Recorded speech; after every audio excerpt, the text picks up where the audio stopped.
We've had a lot of cases where we were seeding storms that had no business being seeded. We were just kind of throwing darts, and we were seeing responses in some of those. So we are learning that maybe there's more opportunity with some of these. Maybe we don't even need to have a rain cloud. We could go work cumulocumulus clouds that aren't really precipitating yet. And if it has inflow, maybe we could get something to work. Year one, we had the air tractor that the USDA provided, so dosaging was a lot better. We were getting about 40 to 45 gallons per cloud. That aircraft wasn't available in year two, so we took one of our Comanches and converted it. Good morning, Mr. Chairman, members of the committee. I'm George Bomar, Weather Modification Program Specialist in the Office of Innovation and Project Management. Since our last meeting in November, we have had completed the radar-derived assessment of cloud seeding operations done in Texas during 2018. That study is done on an annual basis by Dr. Ruiz out of Texas Tech University. That report just arrived, so it's not loaded on your desktop computer, but I did make a paper copy for you, and I'd like to just point out a number of features of that annual evaluation report. 5 of the cloud seeding projects that are conducted for rain enhancement purposes, 4 of those are included in this assessment. The projects based in White Deer, San Angelo, Pecos, and Pleasanton. What the heck? This thing is in frozen. 2018, there were We've had a lot of cases where we were seeding storms that had no business being seeded.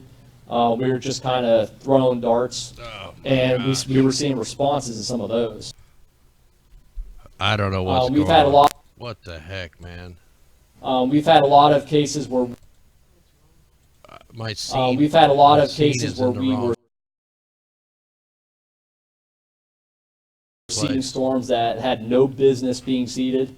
We were just kind It's of just freaking throwing out. darts, and we were seeing responses in some of All right, man. How did a 30-second intro turn into a 3-minute and 20-second intro? My gosh. Somehow my scenes got changed, and I kept clicking and clicking and clicking, and it kept going to the same thing. The stream is sucking ass. And it's Wednesday night. It's hump day. We got a couple articles we're going to get into. Hopefully this stream will clear out here in a second, and we can jump into the show. Got a couple guests coming on here tonight. We got the climate viewer guy, Jim Lee, the weather modification history.com guy, the climate viewer news, the climate viewer 3D, and then we got Billy Hayes, the harp guy on. And then Friday night, we're going to have Ilana Freeland on. She wrote the book Chemtrails, Harp, and the Full Spectrum Dominance of Planet Earth. She also wrote Under an Ionized Sky, From Chemtrails to Space Fence Lockdown. And we're going to talk about what she's currently working on now, and that's the nanotech that's directly going into the atmosphere and all that information that she'll have. And you guys will get a heads up before the final book is out. So the stream just cleared up. Phew. All right, so if you listen to this show later on, sorry about the intro, man. It just got all freaked out. Hopefully it's just that one scene that's messed up. But let's jump right into a couple articles. We wanted to check the weather real quick, and then once I get past these first couple things, we'll bring in Jim and Billy. So I just kind of look in here. Okay, let me go ahead and pause this. We'll bring this stuff up later. So let's get in. We found some more fake news. Check this out from a long time ago. In Wayne, New Jersey this morning. Yes. Michelle, good morning to you. Good morning. Well, obviously we're getting a nice break from the rain, but not the flooding. This is essentially now a part of the Passaic River in this neighborhood. It rushed in yesterday through the streets, and it's really tough to control a canoe or a boat when you're out in it. It's much deeper back there because this... And can you believe she acts like she's, telling the truth. This just goes to show you that even back then, these guys were faking the news. So I seen a video a little earlier today about the original founder of the Weather Channel, how he calls climate change a hoax. He calls global warming a hoax. It's a fabricated ordeal. So it was pretty good. I'll try to get into that later. Tomorrow night we're going to really dig into the weather maps. And but here was take a look at this. Japan may have to begin dumping radioactive water from Fukushima disaster into the ocean. They have already been doing it. And that's what I'm saying. 1/3 of the ocean will die. It says it in the book. So this is going to be, you know, you can't eat anything out of the Pacific now. This is coming out of a couple different articles here. Fukushima, Japan may have to dump radioactive water into the sea. Environment minister says they have nowhere to store this stuff. They're out of places to put it. This thing is going to be burning for hundreds of years. This is one of the, you know, stupid things that men do to ruin the earth. I mean, it's just ridiculous. And yet they want to keep on building these nuclear facilities in earthquake-prone areas. You know, where's the logic in these so-called scientists? There is none. Now check out this thing. Let me zoom in on this baby. I have never seen nothing like this. So this is coming from Nebraska. This unique mosquito identified in Nebraska for the first time. You can bet your ass this is a genetically modified bug. You know, to give you Zika and dengue fever and all that kind of stuff. The Department of Health and Human Services is warning the public about a unique mosquito that has been spotted in Nebraska for the first time. According to a news release in York County by the DHHS in conjunction with the Four Corners Health Department. What a name, the Four Corners. You know, this thing is capable of transmitting diseases including Zika virus, Chikungunya, dengue, and yellow fever. So, man, just another man-made thing to freak people out. Just like the Zika virus. Has anybody ever looked up how far can a mosquito fly? It's not very far. But yet, you know, they make these outbreaks, you know, happen where they release the weaponized bugs. You know, just like Lyme disease. That was a engineered weapon. Then we also had a train derailment yesterday that led to a huge fire, evacuation, smoke seen for miles. This was pretty bad. So schools and residences were evacuated after a train derailment sparked a fire in Illinois. The derailment reportedly happened in the 300 block of Main Street Tuesday. Witnesses on the scene heard sound of rail cars braking, then the sound of metal crunching, and then the flames erupted. So they're saying what was on here was not toxic, but for some reason now I can't see. Yeah, here it is. Methyl isobutyl ketone. I don't know what that is, but they say it can cause a skin rash, dryness, and redness. That sounds like the symptoms of, you know, the mosquito bites. All right. Then somebody sent me this video they took today. Now, I don't know if there was an air show going on or something to do with the, you know, the 9/11 thing, like a flyover, but yeah, pretty crazy, man. A lot of planes right here, all in a line. I emailed them trying to find out where this was so I could look to see if I could find it on the maps, make sure there wasn't an air show or nothing like that. But man, that's a super grid right there. All right, we're just going to check one more little thing here, and then we're going to bring on the guests. In fact, let me make sure I got that up and running. So give me a second here to see if I got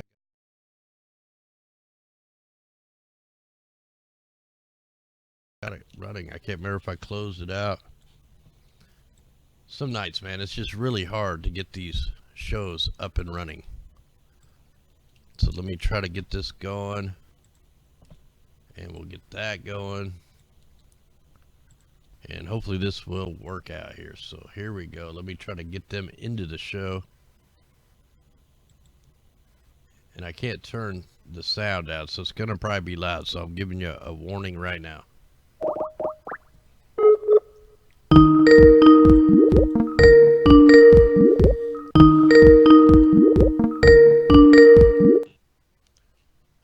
Hey, What's up? Brother Jim Lee. Let me get Billy in here. And what's going on, Jim? Not too much. Want to fight about it? Oh yeah, you know we do. Heck yeah, we want to fight about it. You stopped spinning in the live stream there.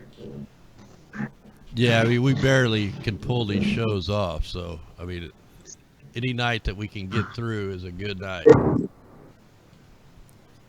Now, is there? Well, let's make a date tomorrow to fix your computer again. All right. Hey, sounds good. Yeah, I added a bunch of memory, so it Yeah, should be a it's- little better. Hey, Billy, welcome into the show.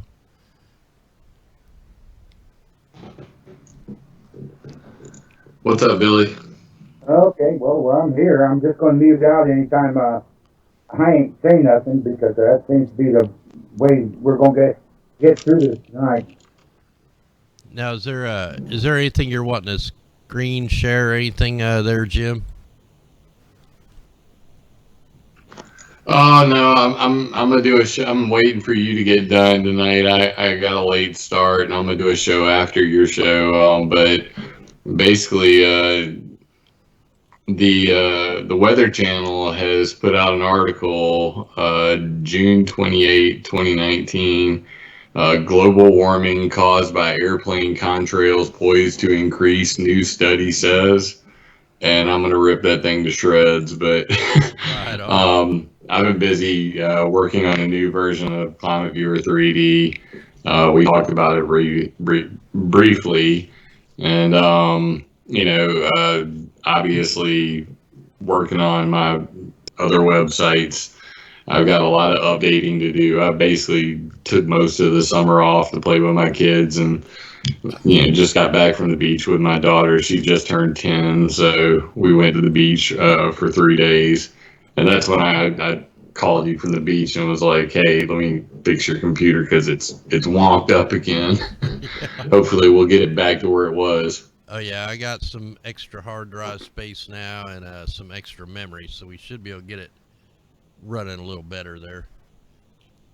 But hey, what's What might help?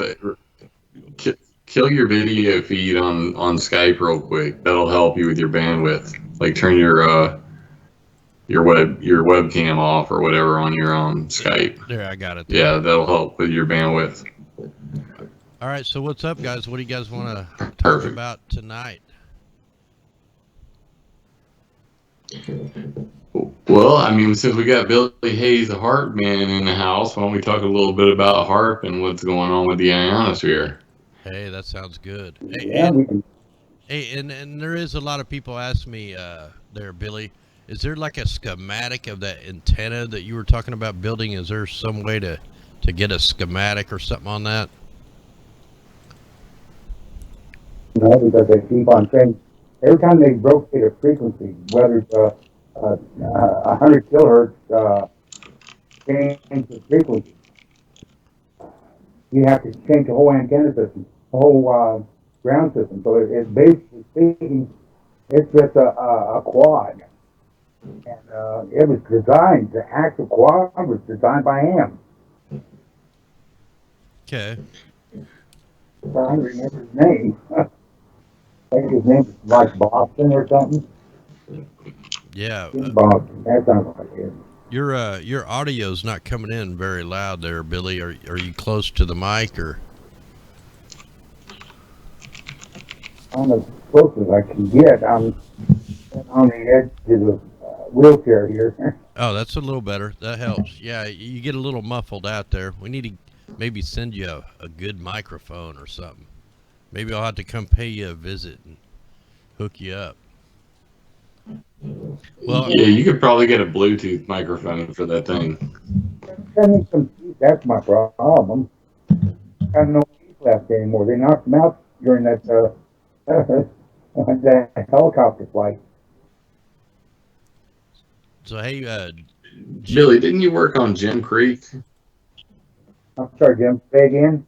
Didn't you work at the Gem Creek facility? That's Sir Bob, sure did. Also, Oak Flat and, Whiskey Ridge. So for those who don't know, Billy sent me a photo. Billy and I have known each other for better part of 10 years. And he sent me a photo and I recognized it immediately. And I was like, that's Gem Creek. And this is basically up in Washington and it's a VLF transmitter.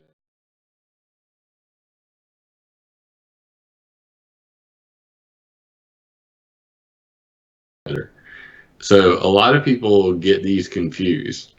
Yeah, I get it all the time. If you guys haven't been to my map site, Mike's showing it off all the time, Climate Viewer 3D. Basically, I have one map for ionospheric heaters and a separate map for VLF and ELF transmitters, ULF transmitters. And Gem Creek is a VLF transmitter, very low frequency. And so I constantly get emails from people who are like, hey, you don't have this on your Hart map. And it's the one in Exmouth in Australia. And that's a VLF transmitter. So I think one thing that people should probably understand is there's a difference between an ionospheric heater and a VLF, ELF transmitter. So I'll try to briefly explain that, and Billy can verify that what I'm telling you is the truth. A VLF ELF transmitter is usually a set of antennas that directly transmit at those frequencies. So anywhere from down to like 7 hertz up to about say 300 hertz, 3000 hertz, in that range. So these are very low frequency, extremely low frequency, or ultra low frequency for ULF, ELF, VLF. And there are literally thousands of these around the world. The difference between those and an ionospheric heater is the ionospheric heater uses the actual sky as the antenna. They call it a virtual antenna. So an ionospheric heater uses anywhere from around 500,000 watts to, the one at Arecibo is 600,000 watts. Hart, 3.6 million watts with an effective radiated power of 5 billion watts or gigawatts. These are high frequency. So they're not low frequency. They're not even in the VLF range. G Camarca is UHF, for freak's sake. And for those who don't know about frequency, I know this may be a little over your head. You can look these things up. They're very easy to find. ELF, VLF, UHF, HF, high frequency. HARP stands for the High Frequency Active Auroral Research Program. So it operates between 2.8 megahertz, million hertz, and 10 megahertz. So 2.8 to 10 million hertz, not 300 hertz. You know what I mean? So it takes that high frequency energy and it cooks a portion of the sky to create ELF. Okay? And there's only 2 ways to do this. The old school way was called polar electrojet heating. This is what HARP was working on. So if you ever look at the auroral zone or the auroral hole where you see this electric circle around the North Pole where the aurora occurs, that's called the electrojet or the polar electrojet. What they would actually do is shoot energy directly into that electrojet and tune it like a tuning rod, like a subwoofer in the sky. And they use that high frequency energy to create ELF, or extremely low frequency. So by heating the electrojet, they can then create, going from 2.8 million hertz, Now they're using the electrojet in the sky to create as low as 0.0001 hertz. And that is not a joke. That is the lowest recorded frequency ever. And obviously, their sweet spot is the 2.5 hertz signal. Now, this is one of those signals that, you know, everybody saw on the magnetometers going off the scale during the Fukushima Daiichi nuclear meltdown. So it begs the question, chicken before the egg. There was a lot of scientific papers put out that the ionosphere heated above Fukushima right before the 9.0 earthquake. So, and the scientist's explanation is that the ground cracked. Yes, Captain Tom, I've read Nick Begich's book, and I would gladly, you know, debate with Nick Begich and go, but do you know this? For those who don't know, I've talked to Chris Fallon on the phone probably 7 times now. He was the director of HARP, and I'm going to be interviewing him just as soon as he can get enough break from his new job, which I'm not allowed to talk about. Maybe I'll be able to get to him to say that during the interview. But regardless, I know what I'm talking about. And I interviewed the U.S. Naval Research Lab at the Weather Modification Conference in 2018, the American Meteorological Society. So if you want to watch those videos, you can go to climateviewer.com/HARP or climateviewer.com/NMOD, ENMOD, and you can actually watch me interview the U.S. Naval Research Lab about HARP. Oh, God, now I've hopped around. So the polar electrojet heating, that was the old school way of doing it. And what they would do is they would heat the E region. I don't want to get too technical. They would heat, a very high portion of the ionosphere. That's why they're called ionospheric heaters. And that would produce, the extra low frequency, extremely low frequency waves. Then they came up with a new way to do it. And this comes from Dr. Dennis Papadopoulos at the University of Maryland. And he was working on DARPA's MURI project, M-U-R-I. And that's where I found a lot of presentations on this. And I made the video, How HARP Really Works. It's my most popular video at 165,000 views. For me, that's a huge amount. I'm very, very much censored. But what they figured out was they figured out a new way to create extremely low frequencies using the sky that didn't require the electrojet. And the electrojet's only available at, the North and South Pole. That's why you see Tromsø in Norway, and a lot of these ionospheric heaters are so far north because they needed to be near the North Pole in order to do polar electrojet heating, PEJ. They came up with a new way to do it, and it's called ionospheric current drive. And ICD, this new type of ionospheric heating, can be done anywhere in the world. It doesn't require a polar electrojet. It can be done at the equator. And that's where Puerto Rico comes in. And you know where I'm going with this, Mike. Yep. So the Arecibo Enhanced High Frequency Ionospheric Heating Instrument is in Puerto Rico. So there's an ionospheric heater in Puerto Rico, and it can do ICD, ionospheric current drive.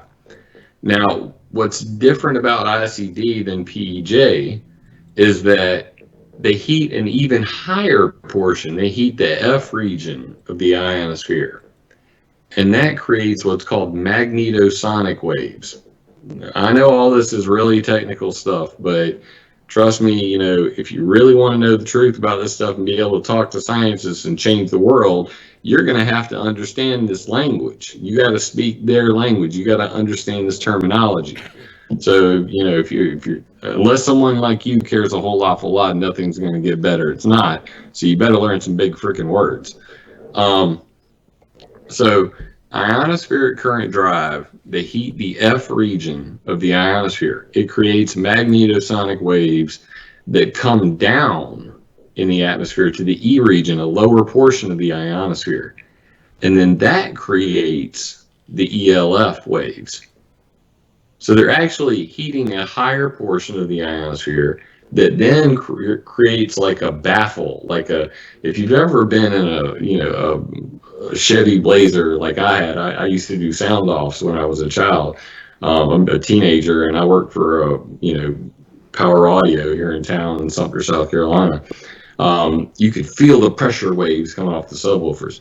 It's kind of the same idea, but this is electromagnetic. It's not sonic. So they would create these pressure waves way up in the ionosphere, which would then travel down to a lower portion of the ionosphere, and that would create the ELF waves. And this is the last thing I want to tell you about it. So why does all this matter? Well, whenever they're creating these ELF waves, they create something called Whistler waves or shear Alvin waves. Now, shear Alvin wave, or SAW, SAW, an Alvin wave or a Whistler wave, it actually shoots out into space, and it can travel from the North Pole to the South Pole if it's done at Hart. And if it's done at Arecibo, it actually goes from Puerto Rico to somewhere probably around the magnetic anomaly area that's in South America. But basically, the ionosphere and the Van Allen belts are kind of like an onion. So wherever you shoot into the sky from determines where it's going to fall. And each time it falls, that's called a hop. So these Whistler waves, they shoot out into space, and then they hit the ground, and then they bounce back to the source. That's called a two-hop. So HARP had the one-hop experiment where literally the buoy they put out in the ocean was off the coast of New Zealand. That's how far that signal was traveling. They learned this back in 1958, and it's called the Christofilos effect. And it's named after Nicholas Christofilos, the guy who discovered this during the Operation Argus, Starfish Prime, when they were trying to blow up the ionosphere with nuclear bombs. Basically, they realized that trapped radiation was bouncing from pole to pole. And the general idea is that if they were to be able to really fine-tune this Christofilos effect of shooting shear Alvin waves and magnetosonic waves and ELF waves from pole to pole, that they could scrape radiation out of the sky. They could actually remove radiation from the Van Allen belts. Now, that immediately brings up the question, and this is what I get the most. Well, are they doing this so that we can actually go to the moon because nobody could survive going through the Van Allen belts? Well, yeah, that's a distinct possibility. According to Dennis Papadopoulos, the reason that they want to do it is they call it radiation belt remediation. I'm going to say that again, radiation belt remediation. It's the idea of sucking radiation out of the sky quickly. In the case that we have a Carrington event, like a massive solar flare that's going to end the world, or if, say, Rocket Man Kim Jong-un decided to detonate a nuclear bomb over America, the EMP from that would fry everything from coast to coast. Would literally take out the internet, the banking, the water, everything simultaneously. And the Heritage Foundation said 2/3 of Americans would die in less than 6 months from starvation and riots if the power were out that long. 2/3 of Americans would die in 6 months without power. So that is, that's I guess a plus for why this may be a good thing that they're doing it. I try to see both sides of every story, There's always two sides to a story, and somewhere in the middle is the truth. The other side, the flip side of this is, it could be used as a weapon system or a weapons defense system. If one were to charge the ionosphere, like they're talking about with this polar electric jet heating, with this ionospheric current drive, with the Christofilos effect, that you would actually end up creating a bug zapper in the sky. It's called air glow. You can look that term up, air glow. There are actually many, shots of air glow from the International Space Station. Hey, all you flat earthers, I know you're probably going to go, that's not a thing, but we're not really talking to you. We're talking to smart people here. And as I say that, I see God is not a liar, earth is flat. You really need to go reread your Bible because you don't understand what you're reading. I'm a Lutheran. Anyway, we won't go to, leave the flat earthers alone. Poor things. But air glow is important. Air glow is all one word, by the way, Lori. Put it together. Don't put a space in it when you look it up. Otherwise, you'd probably be off on another tangent. But the air glow is like artificially ionizing one of the Van Allen belt areas. The idea is this: if you put enough energy into that and you make the air glow hot enough, if Russia or China or America for that matter were to fire off their ICBMs, that it could literally fry the circuit boards in them. So you're literally creating what Ronald Reagan called the Strategic Defense Initiative, or Star Wars, ionospheric heaters as Star Wars. That leads into what Alana Freeland's talking about. Alana also has been a good friend for at least 8 years. I'm actually in both of her books. The space fence. So literally the ionospheric heaters can be part of the space fence ideology, as and that's why Trump is creating a space force. My father was a nuclear missile launch technician. He worked on Minuteman III nuclear missiles. I was born on Vandenberg Air Force Base, a nuclear missile base. So I have a lot of intimate knowledge about this topic. And it's kind of coincidental, in fact. But at the end of the day, these ionospheric heaters could be used as a weapon system. They are listed as a weapon system in multiple military documents, FOIAs, you can find on weathermodificationhistory.com, on climateviewer.com/HARP. That's HAARP for those who are playing along at home. There are many uses for ionospheric heaters other than just science. And generally speaking, most of these people who are getting the funding to these people who run the ionospheric heaters, because trust me, you think your power bill is expensive? Wait till you have to pay the diesel fuel bill at Hart to turn it on for an hour. You wouldn't believe the numbers I heard coming out of Grisfallen. So there's a lot of, for me personally, I can't tolerate all the bullshit that I hear on a daily basis about it, because, everybody's constantly telling me, well, HARP was on today and HARP's on every day. And literally HARP has been off for a couple months now. They don't have the money. And, I did a video about that. But regardless, it takes a lot of money to run these facilities. The one at Arecibo, though, has some government funding right now. So Puerto Rico, fully operational, getting some Air Force money, Air Force Research Lab, probably the Naval Research Lab. Both of those, part of the Geophysics Directorate. They're very much involved in this because For the military, they want the ionosphere to be predictable for operational control. That was their own statement. And I think I just monologued like half your damn show, so I'll That's shut up. fine. No, that's all good, man. I'm digging. I'm just promoting all your sites while you're talking. I got them all. I see you doing it, man. You're a boss, man. I really appreciate that. Well, you get hidden, you know, just like we all get hidden. But yeah, they really hide your stuff because it's, you know, it's too damaging. That's why you're being hid. Like, I've had a lot of help trying to, you know, grow. Oh this. man,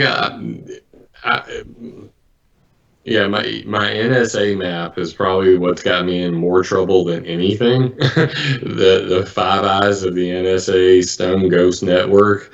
I literally got interviewed on a beach vacation by an NSA guy. So that was fun.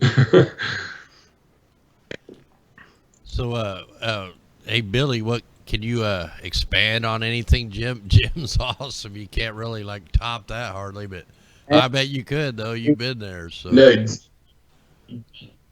Billy, tell them about the vacuum idea. Okay, the ideal of utilizing the ionosphere is it's in a vacuum. It acts as just like a vacuum in a tube. The more of a vacuum you have, and you have a way to heat up the electrons in that area, you can make that whole area act like a electron tube by inserting signals into it of rare distortion. For instance, superdarn is constantly firing during the operation when Hart is on, and it will pick up that and make a response in that band, even though they're thumping this area with Hart. And that's the heartbeat of the whole system. It's a heartbeat. It's a pulse of a frequency. It's just a short little pulse. But doing it at 3 times or 2.5 times per second will heat up a general area, and in that general area, it will be so hot that it starts to move the electrons around. So any signal that comes through that area can be controlled by others putting a bias on it, and bingo, all of a sudden you have a way to amplify the existing signals that are being fed into this. This is where you get the bounce. You know, for years we were bouncing CBs off the ionosphere. Now you can control that ionosphere. Well, now you're electrifying the lower atmosphere and charging it up. But here's the trick. In order to make it work, you have to raise your B plus voltage. That static electricity has to be very, very big. As big as the static that pertains to lightning. And that's why we're seeing all these sprites by visual eye now. Before, you'd only see a sprite for just a portion of a second, like 0.2 of a second, and the sprite was gone. Now sprites are up there for almost a second, just short of a whole second, and you can actually see sprites. And now, because of the intensity of these sprites being so large, because they correspond to the lightning, large lightning underneath it, our lightning in the atmosphere. The bigger the lightning, the bigger the sprite, and the bigger the blue, and the bigger the Elvin above it. Yes, you're talking about sprites and elves and so maybe people need a little better explanation on it. But if you guys have ever heard of upward lightning, this is a pretty rare phenomenon where you actually see above the clouds, and they're called sprites and elves. Blue flash They have a whole lot of terms for that, but that's what Billy's talking about. But it's because of this new charging of the atmosphere. And it couldn't be done without the utilization of more additional metal particles being used in the atmosphere to, chemtrails. I said it. Hit me, Jim, hit me. No, I'm cool with the C word. I don't know if you saw my debate with Nick West. I made him dance literally for an hour as he just like winced every time I said the C word. I put it up on my Facebook probably 8 times that week. Oh. Oh, that was the debate of a lifetime. I'd been looking forward to debating Nick West for so long, and he totally expected me to like go a total different way with it, I guess. And it just like he was like a deer in the headlights the whole freaking time. Yeah, what gets me about Mick West is he can find anybody. Like if you're new into the aerosols being deployed and stuff, man, he jumps on the newbies. Like he hit me the first video I put out. I'm like, man, who is this guy? And yeah, I've had quite a few rounds. He just ignores me now. So, but yeah, I was just amazed. Like I see him getting people on Twitter, like new people, you know, trying to get into the field of figuring this stuff out. And man, it's just I don't know how he catches all these people. It's pretty crazy. Well, here's what our biggest problem is. People are taking some of these things that we've talked about in the last 18 years, and they take them and they sensationalize everything. They try to make it bigger than it really is. They what's that word you use there, Jim? Not fear mongering. Oh, Fear porn. fear porn. There. They take it to that level where it's taken so far out of context that it's just not the truth anymore. And when you mix that in with the truth that like Jim and I keep on trying to express, is nothing but fact. He states fact, I state fact, and it's all there. We're trying to get people to go out and look at what we talk about. We're not trying to tell them how to do it or what to do it. We're telling them where to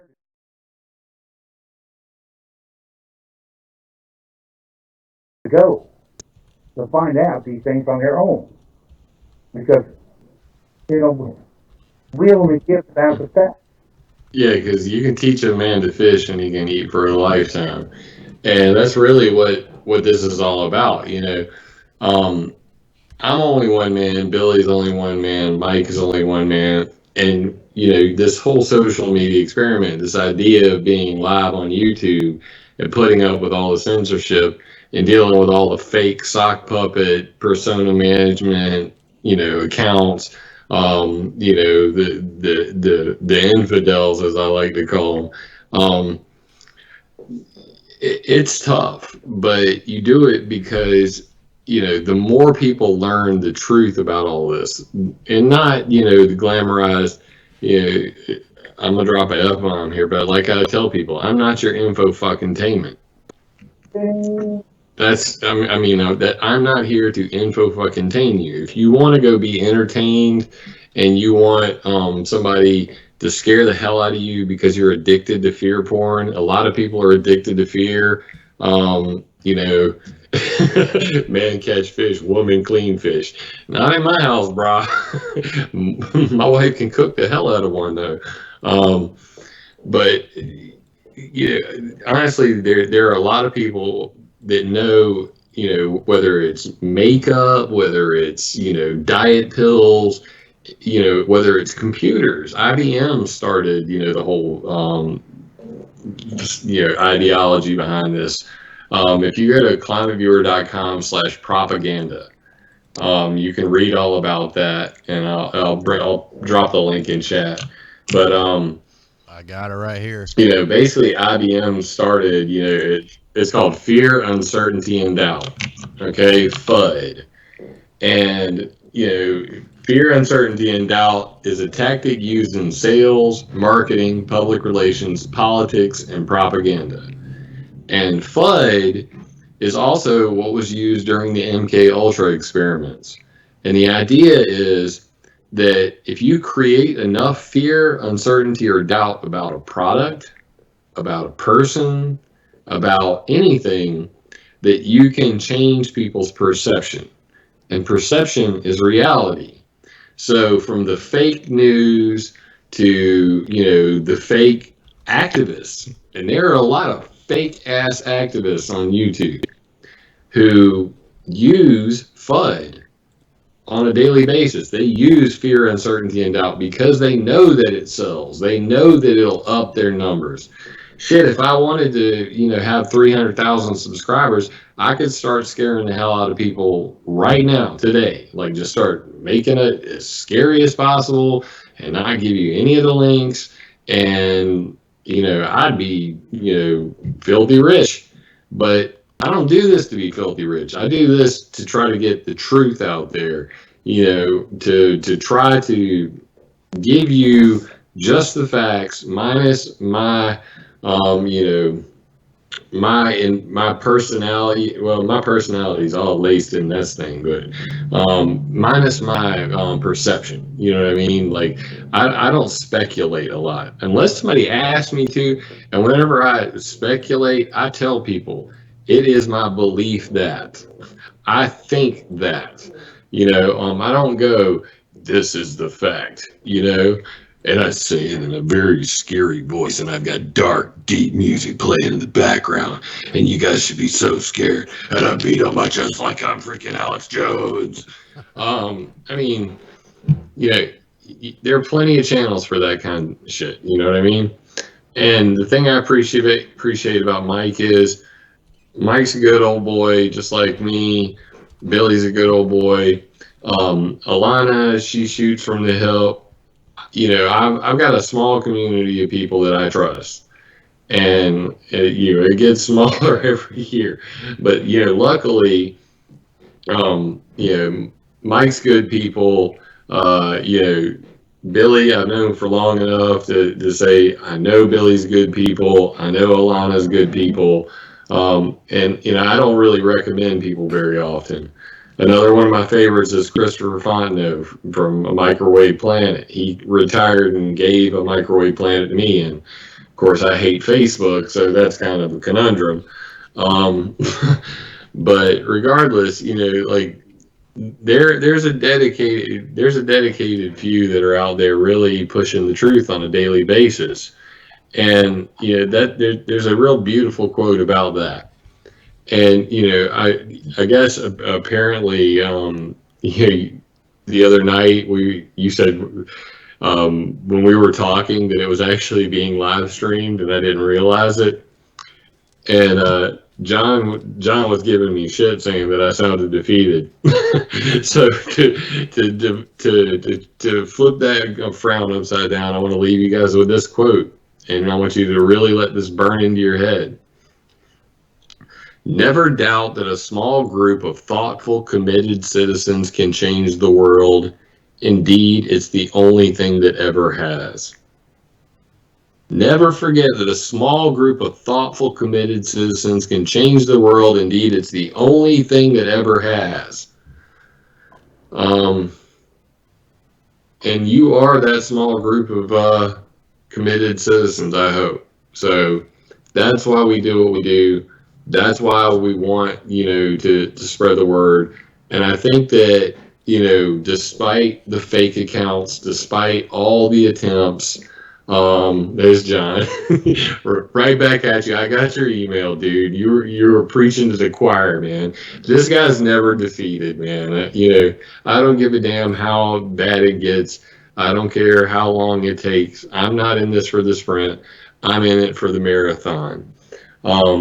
You know what I mean? So that's just the way it's going to be. But the thing is, it's really hard to overcome some of these very large channels that put out bullshit like there's no such thing as jet fuel. Um, it's like, okay, the jet fuel hoax. Now you're pissing me off. Or, I have Climate Viewer 3D. It's a round globe, and then I'm constantly getting harassed by flat earthers, and I'm going, okay, about the time Climate Viewer 3D is getting 60,000 hits a day, suddenly Flat Earth is extremely popular. So, I mean, it's just, everything in this world is about me, of course, in my world at least. But you have to push back on this stuff because, Carl Sagan said it best. One of the saddest lessons of history is this. If we've been bamboozled long enough, we tend to reject any evidence of the bamboozle. We're no longer interested in finding out the truth. The bamboozle has captured us. This is the most important part. It is simply too painful to acknowledge even to ourselves that we've been taken. Once you give a charlatan power over you, you almost never get it back. Carl Sagan. Right on. And that, I mean, that is it in a nutshell, dude. There are so many people out there talking about chemtrails, weather modification, Hart. There are so many people that are scared of freaking symbols. Like I've seen at least 10 people go, "Whoa, he's got that fucking eyeball symbol." You guys need to look up the word surveillance. Okay, I dropped the link in chat earlier. But I literally had to make a friggin' article about this, and it's right here about my all-seeing eye. And I want you to scroll to the bottom of the damn article and look at the picture. I said I wasn't going to screen share anything. I'm going to screen share this sumbitch, okay? If you don't mind. Let me see if I Let me find the. I don't know if I have Skype in here. Let me bring it in. Or you could just bring it up on your screen. How about that? Okay. Just go to this link real quick and scroll to the bottom of it. Did you send it to me? But that's my entire. I just put it in the chat, but I'll send it to you on Skype real quick. That's fine. I can get I it. got way too many damn Skype windows open. I can get it off there. The chat's moving too fast, dude. I can't catch it. There, I got it. Yeah, the chat was moving, man. I couldn't catch it. Get a hold of it. There we go. I got it up for us. I got it, brother. All right, yeah. All right, there it is. Oh, yeah, I remember watching this. Yeah, and I mean, I literally had to address this so many times. But the idea is, I've had many symbols, many different logos for Climate Viewer over the years. And, my personal favorite is the one I have now. And if you scroll all the way to the bottom, and you'll see a whole bunch of stuff in there. I mean, even the Dutchson stuff. And but the very last image pretty much captures it all. And it's called surveillance, or what it's called undersight, right above that. Right there, why the eye? It's near the bottom. Okay, I got it. That's my Boy Scout stuff, hanging out with fish. Just give it a second. You're scrolling too fast. Go up. That one right there, the new one. Right there. Right. Yeah. Let that one pop up. It's lazy loading. There it is. There you go. Got it. So, surveillance. You see the picture right there where it says surveillance right underneath my Climate Viewer News logo, and it's got the little man with the camera on his head. There it is. Just scroll down just a hair. I'm looking at it. I got it. That little guy. Yep. So, surveillance is the government spying on us. Surveillance is watching the watchers. My website is called Climate Viewer. If any of you know a way to view something other than with your eyes, and I'm not talking about ESP for freak's sake or any of that kind of stuff, Climate Viewer, it's an eyeball.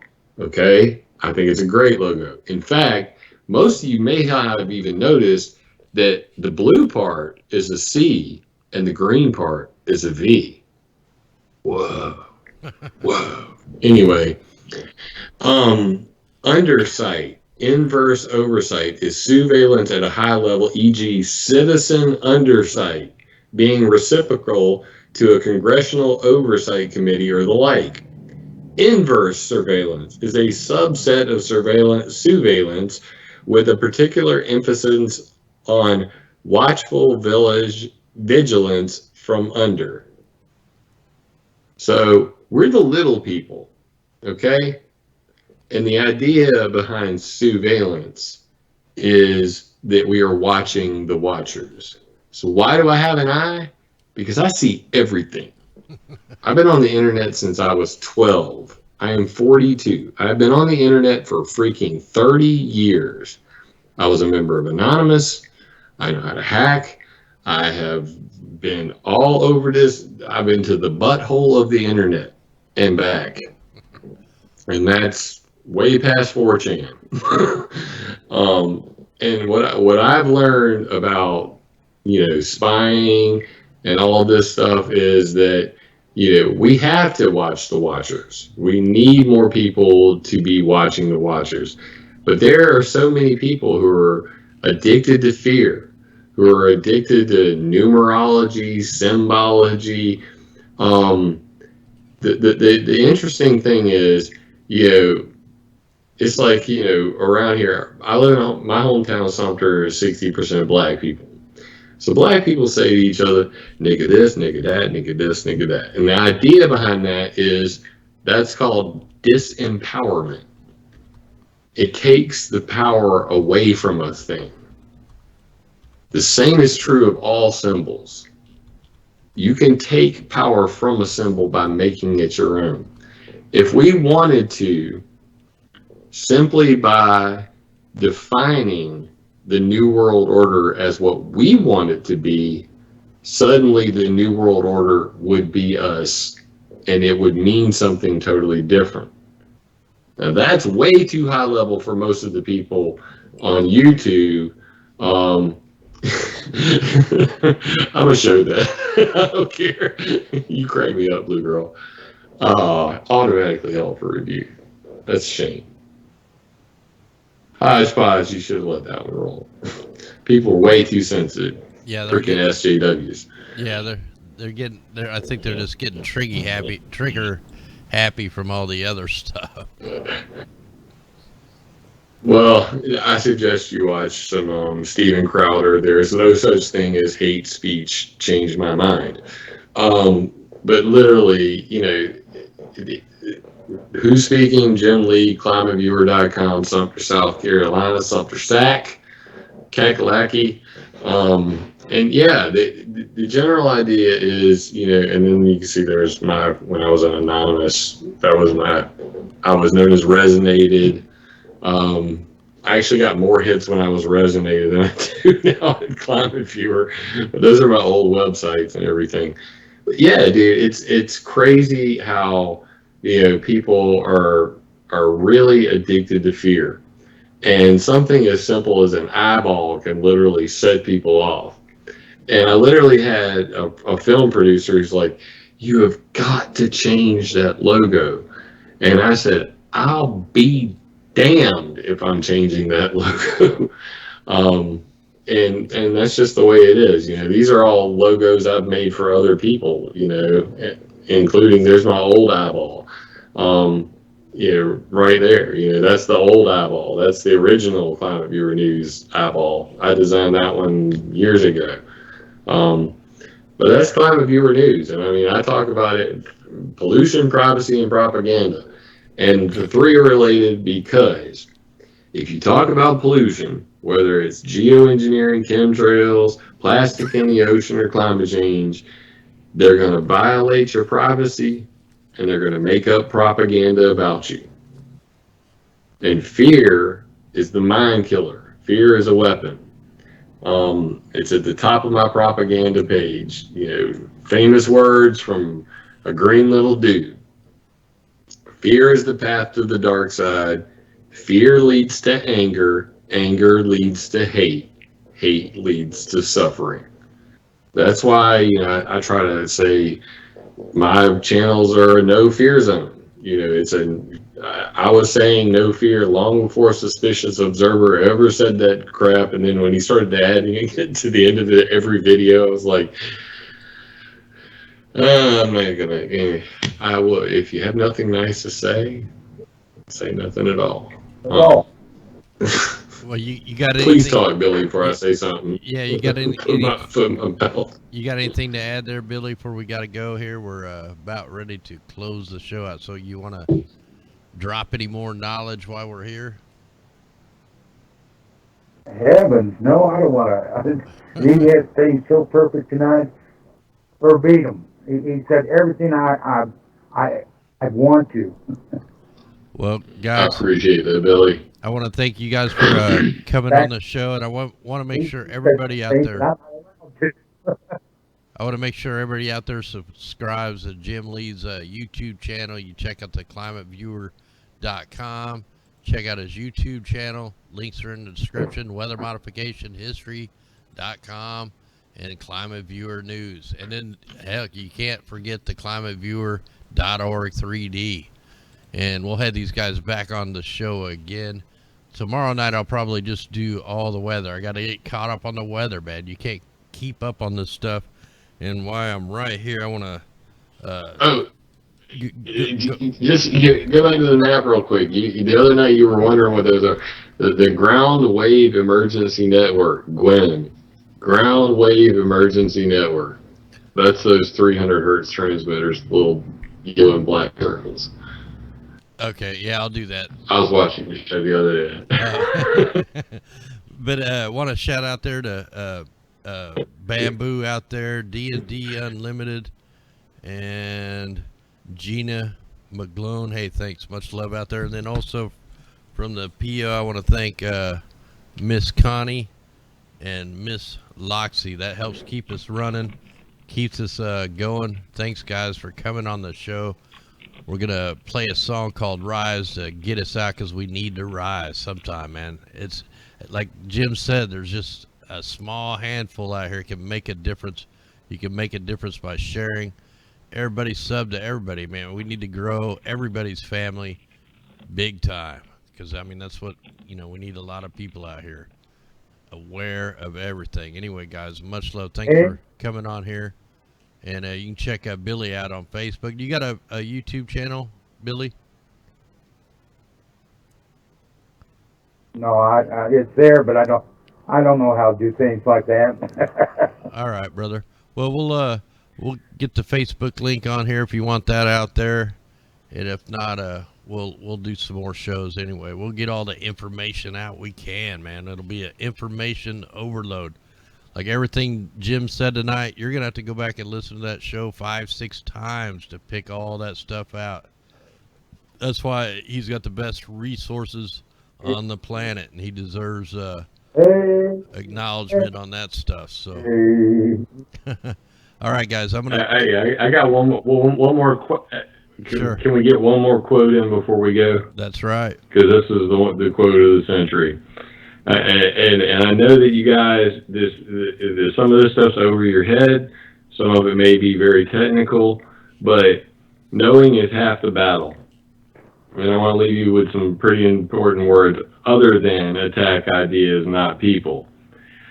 It is natural for man to indulge in the illusions of hope. We are apt to shut our eyes against a painful truth and to listen to the song of that siren till she transforms us into beasts. Is this the part of wise men engaged in a great and arduous struggle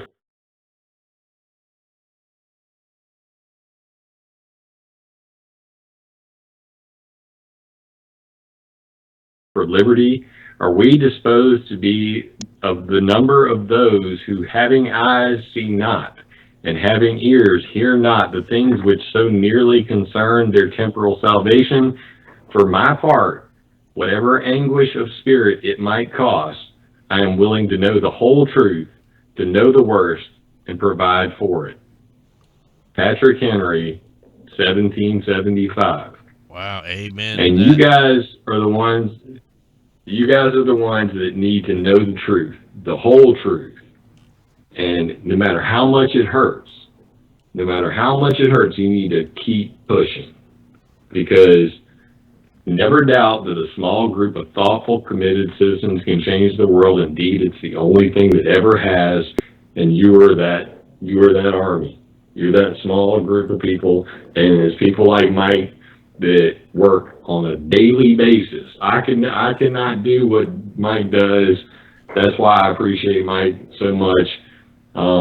Maybe when my kids are a little older and, I'll have the free time to be able to make a video every single night.